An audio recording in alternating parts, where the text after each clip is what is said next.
ഓം ശാന്തി. ജീവിതത്തിൽ നെഗറ്റിവിറ്റീനെ അതിജീവിക്കണം എന്നുണ്ടെങ്കിൽ, എന്തെങ്കിലും ഒരു കാര്യത്തിൽ നമ്മൾ വിചാരിച്ച ലക്ഷ്യത്തിലേക്ക് എത്തിച്ചേരാൻ നിങ്ങൾ ആഗ്രഹിക്കുന്നുവെങ്കിൽ, നമ്മുടെ സ്വപ്നങ്ങൾ നമ്മളിൽ നിന്ന് ദൂരെയാകാതിരിക്കണമെങ്കിൽ, സ്വപ്നങ്ങളുമായുള്ള കോംപ്രമൈസിങ് ഇല്ലാതാക്കണമെങ്കിൽ ഒറ്റ കാര്യമേ പറ്റുള്ളൂ. യാത്ര നെഗറ്റിവിറ്റീനെ ഇല്ലാതാക്കിക്കൊണ്ട് മനസ്സിനെ നിയന്ത്രണ വിധേയമാക്കിയേ പറ്റൂ. ഒരു ചെറിയ ഉദാഹരണം നിങ്ങളോട് ഞാൻ പറയുകയാണ്. ഒരു നാട്ടിൽ 21 മൈൽ ദൂരത്തേക്കുള്ളതായിട്ടുള്ള ഒരു നടത്തത്തിൻ്റെ മത്സരം വെച്ചു. ഒരുപാട് പേര് വലിയൊരു തുകയായിരുന്നു അതിൻ്റെ സമ്മാനമായിട്ട് പറഞ്ഞിരുന്നത്. ആ ഒരു വലിയ തുകയിൽ ആ ഒരു ആഗ്രഹം ജനിച്ച ഒരുപാട് പേര് ആ യാത്രയിൽ മത്സരത്തിൽ പങ്കെടുത്തു. കുറേ ചെറുപ്പക്കാർ, മധ്യവയസ്കർ, കൂട്ടത്തിൽ 60 വയസ്സിലും മേലെ പോയ ഒരു വൃദ്ധയും അവരുടെ കൂട്ടത്തിലുണ്ടായിരുന്നു. നല്ല കടുത്ത ചൂടിൻ്റെ സമയം, മേലെ നിന്ന് തീ കത്തുന്ന പോലുള്ളതായിരിക്കുന്നു സൂര്യൻ, താഴെ റോഡുകൾ പോലും ചൂട് പിടിച്ചിരിക്കുന്നു. ദാഹവും ക്ഷീണവും കൊണ്ട് പലരും ഇടയ്ക്ക് വെച്ച് യാത്ര നിർത്തി.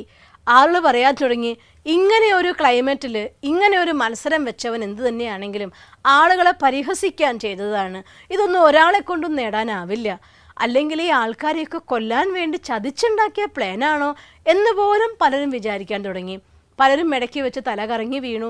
ചില യുവാക്കൾ വീണു, യുവതികൾ വീണു. അതിൽ പങ്കെടുത്ത മധ്യവയസ്കന്മാരെ ഇടയ്ക്ക് വെച്ച് നിർത്തിപ്പോയി. പക്ഷേ ആ വൃദ്ധ മാത്രം നിർത്താതെ നടന്നുകൊണ്ടേയിരുന്നു. ക്ഷീണിക്കുമ്പോൾ കുറച്ച് വെള്ളം കുടിക്കും, ഇത്തിരി നേരം ഇരിക്കും, പിന്നെ എഴുന്നേൽക്കും, നടക്കും, പോയിക്കൊണ്ടേയിരിക്കുകയാണ്.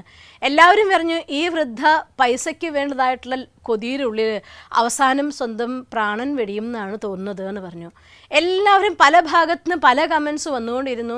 ഈ വൃദ്ധ ഒന്നും കേൾക്കാതെ, ആരോടൊന്നും പറയാതെ നടന്ന് അവസാനം അവർ ലക്ഷ്യത്തിൽ എത്തിച്ചേരുകയും ചെയ്തു. അപ്പോൾ എല്ലാവർക്കും അത്ഭുതമായിപ്പോയി. 60 വയസ്സിലും മേലെ ആയിപ്പോയ ഈ സ്ത്രീക്കാണോ ലക്ഷ്യത്തിലെത്താൻ സാധിച്ചത്? എന്ത് ശക്തിയായിരിക്കണം ഇവരുള്ളിൽ ഉണ്ടായിരിക്കുക? അങ്ങനെ ആളോട് കൂടി ആ മുത്തശ്ശിയോട് ചോദിക്കുകയാണ്.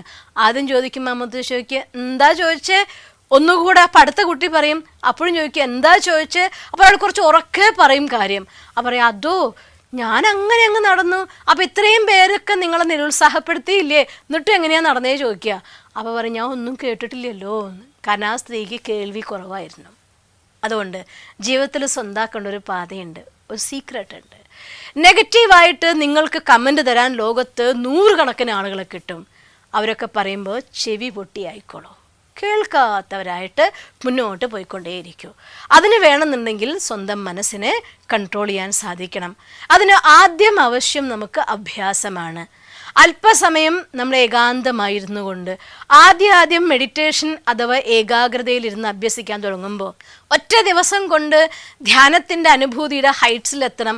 ഒറ്റ ദിവസം കൊണ്ട് എൻ്റെ മനസ്സിൻ്റെ മേലെ പൂർണ്ണമായിട്ടുള്ള നിയന്ത്രണം കൊണ്ടുവരണം. 7 ദിവസത്തെ കോഴ്സ് എടുത്ത് പിറ്റേ ദിവസം തൊട്ട് ഞാൻ ലോകത്തെ പെർഫെക്റ്റ് ആവണം, നടക്കില്ല. മനസ്സിനെ സ്വന്തമാക്കാൻ പതുക്കെ നമ്മൾ യാത്ര ചെയ്തേ പറ്റൂ. ആദ്യത്തിൽ ഏകാന്തതയിൽ കുറച്ച് സമയം കണ്ടെത്തണം. ഈ ശരീരത്തിൻ്റെ ഭ്രൂമധ്യത്തിലിരിക്കുന്ന ആത്മാവിനെ, ശരീരത്തിന് കഴിയുമെങ്കിൽ താഴെ ഇരുന്നിട്ടോ, അതല്ലെങ്കിൽ നിങ്ങൾക്ക് ഇരിക്കാനാകുന്ന ഒരു കംഫർട്ടബിൾ ആയിട്ടുള്ള പൊസിഷനിൽ നട്ടെല്ല് നിവർത്തി വെച്ചുകൊണ്ടിരുന്ന് ഏകാഗ്രമായി ഇരുപുരികങ്ങൾക്കും മധ്യത്തിലുള്ള ആത്മാവിൻ്റെ സ്ഥാനത്തേക്ക് തൻ്റെ ശ്രദ്ധയെ തിരിച്ചു കൊണ്ടുവരണം. ശ്രദ്ധയെ തിരിച്ചു കൊണ്ടാണ് വേണ്ടത്, അല്ലാതെ കണ്ണുകളെ ഇവിടേക്ക് കൊണ്ടുവരല്ല വേണ്ടത്. കണ്ണുകൾ ഏതെങ്കിലും ഒരു പോയിന്റിൽ, വിളക്കിലേക്കോ ദീപനാളത്തിലേക്കോ ഒരു പോയിന്റ് ഓഫ് ലൈറ്റിലേക്കോ നിങ്ങളുടെ മനസ്സിനെ ഏകാഗ്രമാക്കിയ ശേഷം ഇരുപുരികങ്ങൾക്കും മധ്യത്തിൽ നമ്മുടെ അകത്തിരിക്കുന്ന ആജ്ഞാചക്രത്തിലെ ആ പ്രകാശ നക്ഷത്രത്തെ കാണാൻ വേണ്ടി തുടങ്ങണം. ഒരു ദിവസം കൊണ്ട് പൂർണ്ണ ക്ലിയർ ആയിട്ട് നിങ്ങൾക്ക് കാണുമോ? ഇല്ല. കാരണം ഈ കണ്ണുകളുടെ കാഴ്ച എത്രയോ വർഷങ്ങൾ കൊണ്ട്, യുഗങ്ങൾ കൊണ്ട് നഷ്ടപ്പെട്ടു പോയ ഒന്നാണ്. അത് ഒരു ദിവസം കൊണ്ട്, 2 ദിവസം കൊണ്ട്, അല്ലെങ്കിൽ ഒരു 7 ദിവസം കൊണ്ട് പൂർണ്ണമായിട്ട് ക്ലിയർ ആയിട്ട് എടുക്കാൻ പറ്റുമോ? ആവില്ല. പക്ഷെ നിരന്തരമായ അഭ്യാസത്തിലൂടെ എത്ര കൂടുതൽ സമയം നിങ്ങൾ സ്വന്തം അകക്കണ്ണുകൊണ്ട് സ്വന്തം സ്വരൂപത്തിനെ കാണാൻ നിങ്ങൾക്ക് സാധിക്കുന്നുണ്ടോ, അത്രയും വേഗം നിങ്ങളുടെ ഏകാഗ്രതയുടെ ശക്തി വർദ്ധിച്ചുകൊണ്ടേയിരിക്കും. പിന്നെ വേണ്ട വേറൊരു കാര്യം ഒരു വൈരാഗ്യമാണ്. നമ്മുടെ ജീവിതത്തിൽ എന്ത് നേടണമെങ്കിലും മറ്റൊന്നിനോടതായിട്ടുള്ള വിരക്തി അവശ്യമാണ്. നല്ല മാർക്ക് വേണോ, TV സീരിയൽസിനോടും സിനിമയോടും നിങ്ങൾക്ക് വിരക്തി ഉണ്ടായേ പറ്റുള്ളൂ. നല്ല ആരോഗ്യം വേണോ, നമ്മളെ ആകർഷിക്കുന്നതായിരിക്കുന്ന പലവിധ ആഹാരങ്ങളിൽ നിന്നും നിങ്ങൾക്ക് വിരക്തി ഉണ്ടായതായിട്ടേ പറ്റുള്ളൂ. ജീവിതത്തിൽ ഉയർന്ന സ്ഥാനവും ലക്ഷ്യവും നിങ്ങൾ നേടിയെടുക്കുന്നുണ്ടോ, കൊച്ചു കൊച്ചു സന്തോഷങ്ങൾ പലപ്പോഴും നിങ്ങൾക്ക് ത്യജിക്കേണ്ടതായി വന്നേക്കാം. അതിനോടുള്ള വിരക്തി ഉണ്ടായേ തീരൂ. അതുകൊണ്ട് ആ വിരക്തി കൊണ്ടുവരാൻ വേണ്ടി, അഥവാ നിങ്ങൾക്കത് ഉപേക്ഷിക്കാൻ സാധിക്കുന്നില്ലെങ്കിൽ, ഫോർ എക്സാമ്പിൾ ഞാൻ പറയണ, ഒരു കുട്ടിക്ക് ഒരു സീരിയൽ അഥവാ ഒരു പ്രത്യേക പ്രോഗ്രാം ഡെയിലി ആ കുട്ടി TV കാണുന്ന സമയം, ആ സമയമായി കഴിഞ്ഞാൽ അവനെ കൊണ്ട് സാധിക്കില്ല, അത് കണ്ടേ പറ്റൂ എന്നാണെങ്കിൽ, പലപ്പോഴും പല വീട്ടമ്മമാരെ സംബന്ധിച്ചിടത്തോളം, പല ആളുകളെ സംബന്ധിച്ചിടത്തോളം, അവർക്ക് അവനവൻ്റെ ഇഷ്ടപ്പെട്ട പ്രോഗ്രാമിൻ്റെ ടൈം വന്നു കഴിഞ്ഞാൽ കറണ്ട് ഇല്ലാതായി പോയാൽ പോലും അസ്വസ്ഥമാകുന്ന പലരും ഞാൻ കണ്ടിട്ടുണ്ട്. ആ സീരിയലിൻ്റെ സമയം വന്നാൽ അത് കാണാതിരിക്കാനാവില്ല, അല്ലെങ്കിൽ ആ ഒരു പ്രോഗ്രാമിൻ്റെ ടൈം വന്നാൽ അവർക്ക് അവരെ നിയന്ത്രിക്കാനാവില്ല, എങ്ങനെയെങ്കിലും അതിലേക്ക് ഒന്ന് ഒഴിഞ്ഞു പോകും. അഥവാ വീട്ടിലെ ആളുകൾ വന്നാൽ ശല്യമായിട്ട് പോലും തോന്നുന്ന പല സ്ഥലങ്ങളും ഞാൻ കണ്ടിട്ടുണ്ട്. അതുകൊണ്ട് അത്തരം അഡിക്ഷൻസ് എന്ത് വന്നാലും അതിൽ നിന്ന് രക്ഷപ്പെടാൻ വേണ്ടി തൽക്കാലം ആ സമയം മറ്റെന്തെങ്കിലും കാര്യത്തിന് വേണ്ടി അവിടെ നിന്ന് അങ്ങ് പുറത്തേക്ക് പോവുക.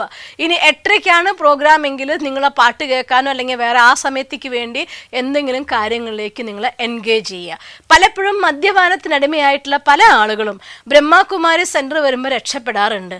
റീസൺ, അവരുടെ സന്ധ്യാസമയങ്ങളിൽ അവരുടെ ഫ്രണ്ട്സ് ഒന്നിച്ചുകൊണ്ട് അവർ ഷെയർ ചെയ്ത് ഈ മദ്യപാനത്തിനടിമയാവുന്ന സമയത്തിന് പകരം നിർബന്ധമായിട്ടും അത്തരം ആളോട് നമ്മൾ പറയാറുണ്ട്, സന്ധ്യാസമയത്ത് ഒരു കാരണവശാലും പുറത്താവരുത്, ആ സമയത്ത് സെൻറ്ററിൽ എത്തിയിരിക്കണം, സത്സംഗത്തിലിരിക്കണം, ധ്യാനത്തിൽ മുഴുകണം. ആ സമയം കടന്നു കിട്ടിയാൽ കഴിച്ചിലായി.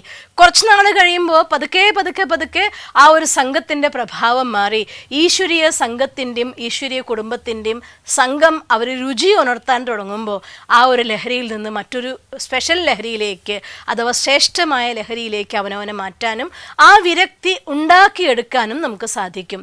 അതുകൊണ്ട് ജീവിതത്തിൽ എന്ത് ലക്ഷ്യം നിങ്ങൾ നേടാൻ ആഗ്രഹിക്കുന്നുണ്ടോ അതിനുള്ള ഒരേ ഒരു പോംവഴി അവനവൻ്റെ മനസ്സിൻ്റെ മേലെ കൺട്രോളിങ് കൊണ്ടുവരാനാണ്.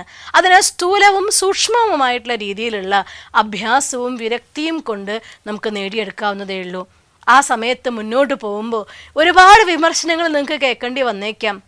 അവിടെയൊക്കെ ചെവി പൊട്ടിയായിക്കൊണ്ട് മുന്നോട്ട് പോകൂ. എന്നാൽ ആ ഒരു വലിയ സമ്മാനം നമുക്ക് വേണ്ടി കാത്തിരിക്കും. ആ ഒരു സുഖം അഥവാ സന്തോഷം നമുക്ക് അനുഭവിക്കാൻ സാധിക്കുകയും ചെയ്യും. നിങ്ങൾക്കങ്ങനെ സാധിക്കട്ടെ എന്ന് ഞാൻ പ്രാർത്ഥിക്കുന്നു. ഓം ശാന്തി. ദിവസം തോറും ജീവിത വിജയങ്ങൾക്ക് വെളിച്ചം വീശുന്ന പുത്തൻ വീഡിയോകൾക്കായി ഞങ്ങളുടെ യൂട്യൂബ് ചാനൽ സബ്സ്ക്രൈബ് ചെയ്യൂ. നോട്ടിഫിക്കേഷൻ ലഭിക്കുന്നതിനായി ബെൽ ഐക്കൺ ക്ലിക്ക് ചെയ്യൂ. ഒപ്പം ഞങ്ങളുടെ ഫേസ്ബുക്ക്, ട്വിറ്റർ, ഇൻസ്റ്റാഗ്രാം പേജുകൾ ഫോളോ ചെയ്യൂ. നന്ദി.